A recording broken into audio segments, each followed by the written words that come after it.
Welcome to study 24 Udaipur. आज के इस वीडियो में हम फर्स्ट ग्रेड इकोनॉमिक्स और नेट जेआरएफ का जो एग्ज़ाम होता है उससे रिलेटेड कुछ इंपॉर्टेंट एमसीक्यूज़ हैं जिसे आज हम इस वीडियो में देखेंगे। तो आज का जो हमारा सबसे पहला प्रश्न वो है, भारतीय रिजर्व बैंक ने किस वर्ष में भारतीय रुपये को वस्तुओं और सेवाओं के संबंध में चालू खाता लेन देन में पूर्णतया परिवर्तन किया है? देखिए 93 94 की अगर हम बात करें तो रिजर्व बैंक के द्वारा व्यापार खाते पर जो रुपया है उसको पूर्ण परिवर्तनीय बनाया था और जिसको एकल विनिमय दर भी कहा जाता है। और इसकी सफलता के कारण अगला जो वर्ष था 94 95 उसमें चालू खाते पर इसको एक तरह से पूर्णतया परिवर्तनीय बनाया। इसका मतलब क्या हो गया कि जो विदेशी मुद्रा है उसकी जिस व्यक्ति को आवश्यकता है, जरूरतमंद व्यक्ति को व्यापारिक लेन देन करने के लिए, विदेशी यात्रा करने के लिए या चिकित्सा या फिर शिक्षा के लिए खुले बाजार में जो विदेशी मुद्रा है वो आसानी से मिल सके। तो 20 अगस्त 1994 को चालू खाता लेन देन में उसको पूर्ण परिवर्तनीय किया गया था। इसलिए हमारा जो सही आंसर वो क्या हो जाएगा? Option C. नेक्स्ट है सेकंड, मौद्रिक उपागम के अनुसार राष्ट्र की करेंसी का पुनर्मूल्यांकन। देखिए पुनर्मूल्यांकन का मतलब क्या होता है कि जब विनिमय दर को जानबूझकर बढ़ाया जाता है, मतलब अवमूल्यन की विपरीत स्थिति। अवमूल्यन में तो क्या होता है, हमारी जो घरेलू मुद्रा होती है उससे विदेशी मुद्रा के रूप में, विदेशी मुद्रा के मूल्य के रूप में उसका मूल्य घटाया जाता है। लेकिन जो पुनर्मूल्यांकन है उसमें एक तरह से क्या किया जाता है, करेंसी का जो रिवॉल्यूशन का इसका मतलब हो गया कि उसको विनिमय दर को बढ़ाया जाता है। जैसे कि $1 में माना कि हम 10 वस्तुओं का, 10 वस्तु की किसी 10 इकाइयों का अगर हम लेन देन करते हैं और पुनर्मूल्यांकन के बाद में क्या होता है, $1 में हम केवल 5 इकाइयों का ही लेन देन कर पाते हैं। तो विनिमय दर को जब बढ़ाया जाता है, ठीक है, इससे क्या होता है, जो हमारे देश की मुद्रा है उसकी मांग एक तरह से क्या हो जाएगी, कम हो जाएगी। ठीक है, इसलिए हमारा जो सही आंसर है वो क्या होगा? Option C.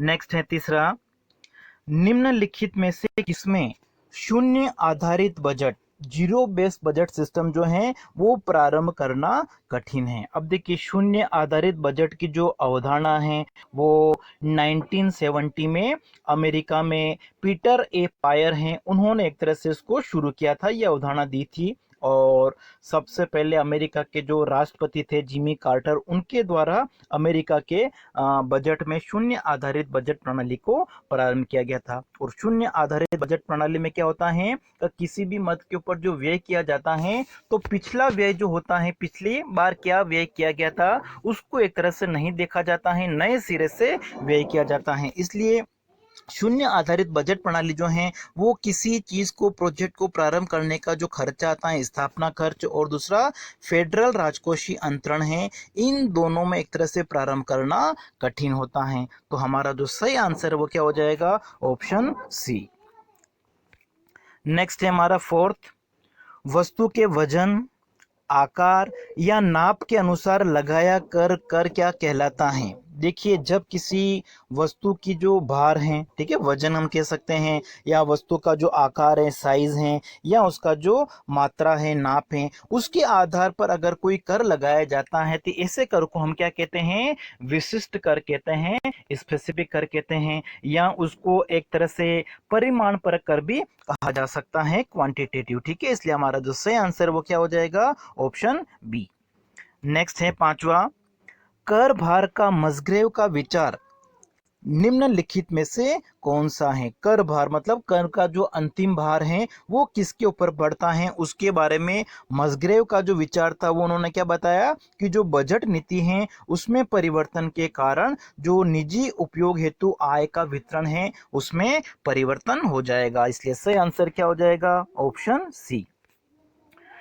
नेक्स्ट हमारा है सिक्स्थ, गणितीय माध्य 45 और बहुलक 48 दिए गए हैं तो मध्यिका क्या होगी? देखिए हमारे पास में एक तो मीन दे रखा है और दूसरा मोड दे रखा है, मीडियन क्या होगी? तो देखिए हमारा एक फॉर्मूला होता है z equal to 3m minus 2x bar. तो इस फॉर्मूले का यूज करके हम क्या करेंगे, मीडियन की जो वैल्यू है वो कैलकुलेट कर लेंगे। देखिए मोड बहुलक कितना हमारे पास में 48 इक्वल टू 3 इंटू मीडियन तो हमको कैलकुलेट करना है, -2 इंटू एक्स बार कितना है 45। अब देखिए इसको अगर हम सोल्व करेंगे तो ये हो जाएगा 2 इंटू 45 करोगे तो कितना हो जाएगा 90, और 90 को अगर हम इधर लाएंगे तो क्या हो जाएगा प्लस के 90, तो 90 प्लस 48, तो 90 प्लस 48 कितना होता है 138, और m की वैल्यू निकालनी है तो 3 को इधर लाएंगे तो अपॉन में आ जाएगा 130 एंड 138 अपॉन 3 करेंगे तो क्या आ जाएगा मीडियन की वैल्यू आ जाएगी, तो ये हो जाएगा 4 और फिर 6 46। ठीक है, हमारा जो सही आंसर है वो क्या हो जाएगा ए 46। नेक्स्ट है सेवंथ, यदि दो घटनाएं ए और बी पारस्परिक रूप से अपवर्जक, ठीक है, मतलब एक तरह से म्यूचुअली एक्सक्लूसिव हम कह सकते हैं, अपवर्जी हैं, तो ऐसी स्थिति में पी या ए, ठीक है, प्रोबेबिलिटी ऑफ ए या बी क्या होगी, तो इसका जो सही आंसर हो जाएगा उसके लिए हम क्या करते हैं, देखिए जब दो घटनाएं म्यूचुअली एक्सक्लूसिव होती हैं, पारस्परिक अपवर्जी होती हैं, तो ऐसी स्थिति में उनकी जो प्रोबेबिलिटी है वो निकालने के लिए हम क्या करते हैं, ए घटना की प्रायिकता probability of A plus probability of B, दोनों को हम क्या करेंगे प्लस कर देंगे, तो हमारे पास में क्या हो जाएगा probability of A union B आ जाएगा। इसलिए हमारा जो सही आंसर है वो क्या हो जाएगा ऑप्शन सी, दोनों घटना घटने की अलग अलग प्रोबेबिलिटी हम निकाल के उनको क्या करेंगे प्लस कर देंगे, क्योंकि यहाँ पे घटनाएं कौन सी हैं अपवर्जक है। अपवर्जक का मतलब क्या हो गया, यहाँ पे म्यूचुअली एक्सक्लूसिव का मतलब क्या होता है, जब एक घटना घट जाती है तो अब वो घटना वापस नहीं घट सकती हैं। नेक्स्ट हमारा है आठवां, प्रसरण का विश्लेषण निम्नलिखित का उपयोग करके किया जाता है। देखिए प्रसरण वेरिएंस क्या होता है, जो स्टैंडर्ड डेविएशन होता है, प्रमाप विचलन होता है, उसका स्क्वायर होता है। तो प्रसरण का विश्लेषण जो उसका प्रयोग करके हम क्या करते हैं, जो एफ परीक्षण है उसको कैलकुलेट किया जाता है। इससे आंसर क्या हो जाएगा ऑप्शन डी।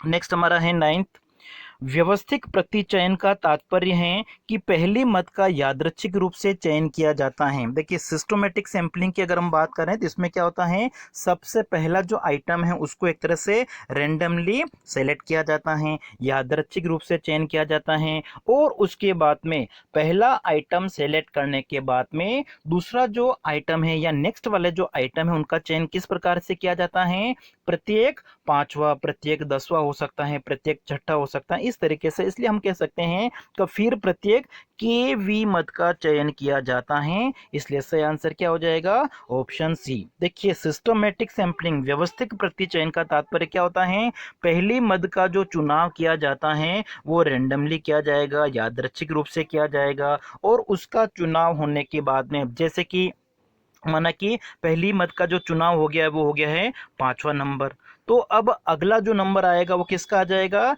मतलब सिस्टोमेटिक सैंपलिंग में अब 15वां हो गया, ठीक है, फिर 25वां हो गया, फिर 35वां हो गया, इस तरीके से फिर प्रत्येक के वी मत का चुनाव किया जाता है। नेक्स्ट हमारा है 10th, सूचकांक निर्मित करने के लिए ज्यामितीय माध्य को सैद्धांतिक रूप से श्रेष्ठ औसत समझा जाता है। देखिए इंडेक्स नंबर निकालने के लिए जब हम ज्योमेट्रिक मीन जो होता है उसका प्रयोग करते हैं, और ज्योमेट्रिक मीन जो होता है ज्यामितीय माध्य होता है या गुणोत्तर माध्य भी जिसको हम कह सकते हैं, वो सबसे श्रेष्ठ समझा जाता है। तो ये बिल्कुल सही बात है।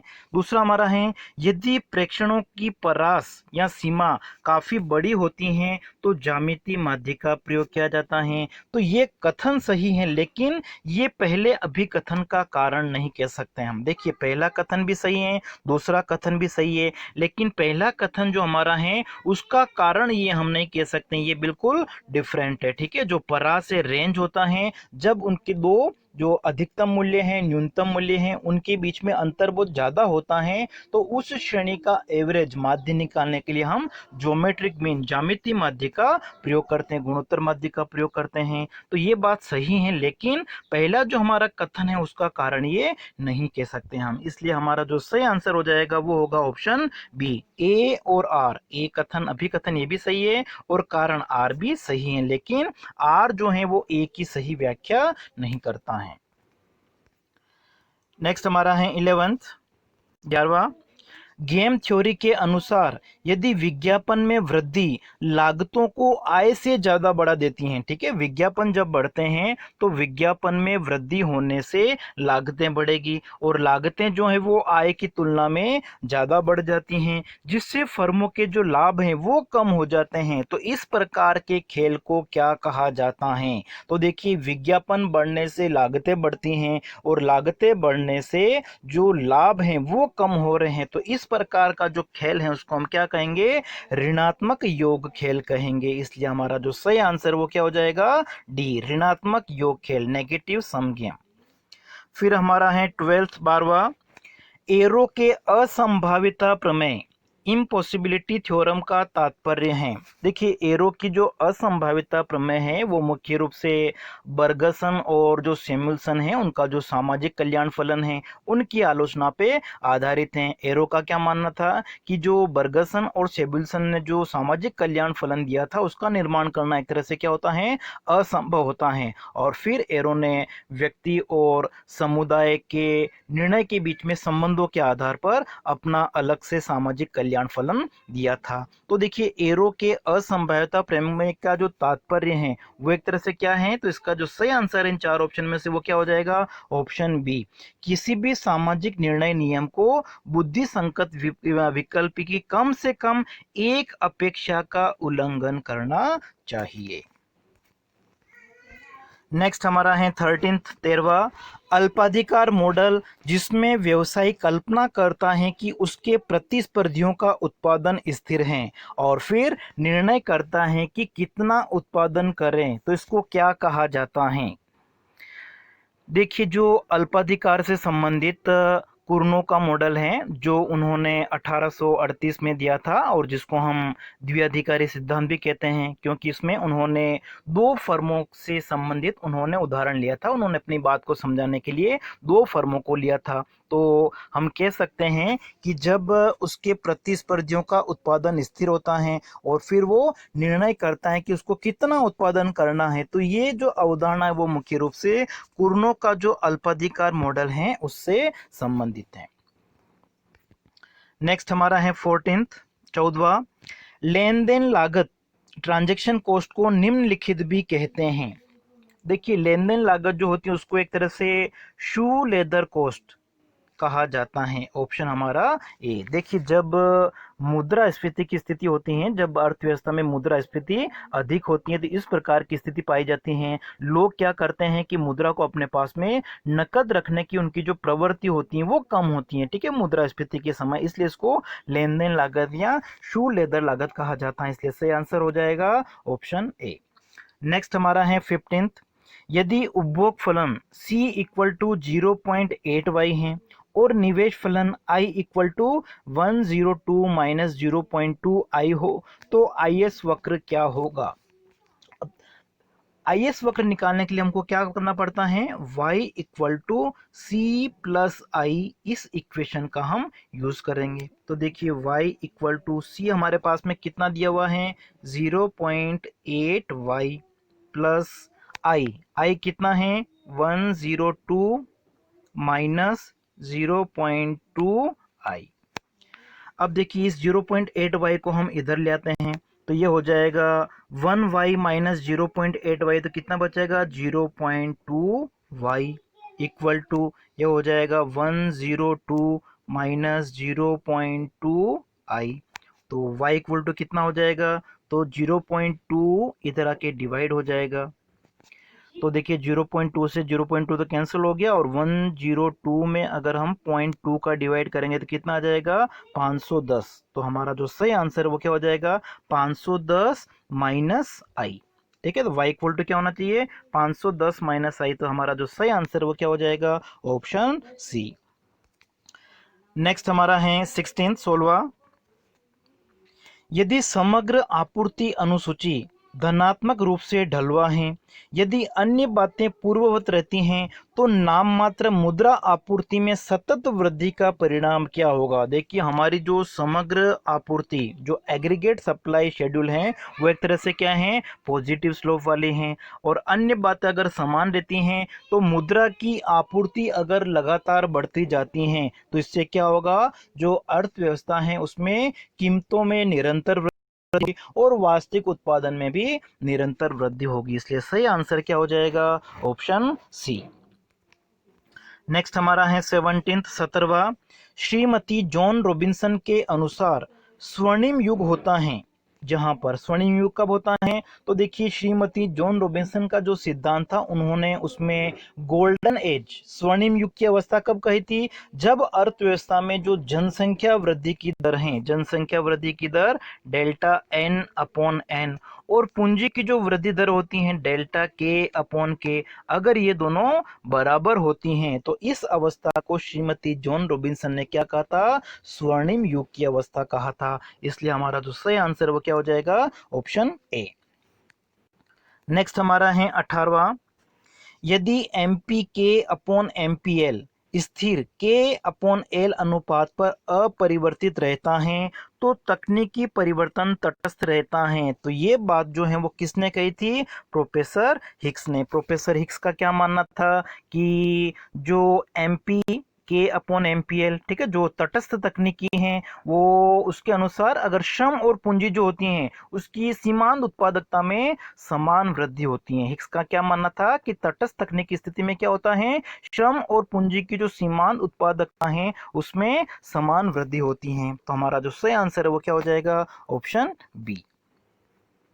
नेक्स्ट हमारा है 19th,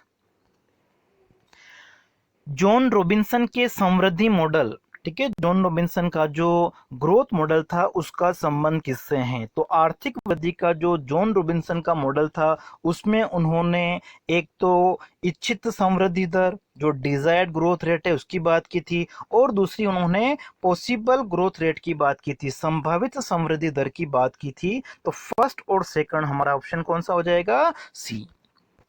अंतिम क्वेश्चन हमारा है 20वां, मार्क्स के अनुसार अतिरिक्त श्रम ही पूंजी संचय करता है।